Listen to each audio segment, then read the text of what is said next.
அதுமாதிரி தொழில் செய்கிறவங்களுக்குலாம் பார்த்தீங்கன்னா லாஸ்ட் 1 இயராக பிஸ்னஸே இல்லை, சுத்தமாக இல்லை.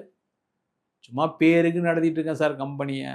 கடன் வாங்கி சம்பளம் கொடுத்துட்ருக்கேன், கடன் வாங்கி வாடகை கட்டிகிட்டு இருக்கேன், கடன் வாங்கி பிஸ்னஸ் பண்ணுறேன், வர வேண்டிய இடத்துல பணம் வரல, கடன் தான் அதிகமாக இருக்குது இந்த 1 வருஷத்தில் அப்படின்னு சொல்லக்கூடிய கும்பராசி அன்பர்கள் நிறைய பேர் இருக்கீங்க. நீங்களே கூட கமெண்ட் பண்ணலாம், ஆமாம் சார் நீங்கள் சொன்னது கரெக்டு அப்படின்னு. அந்த மாதிரி இருக்கக்கூடியவர்களுக்கு வாய்ப்புகள் கிடைக்கக்கூடிய அற்புதமான அமைப்பு அடுத்த 80 நாட்கள் இருக்க போகுது. புதிய வாய்ப்புகள் வரும், பண வரவுகள் வரும். நீங்கள் முதல்ல என்னென்னா அடுத்த மார்ச் மாதம் 11ஆம் தேதியிலேருந்து தெளிவான சிந்தனை இருக்கும்.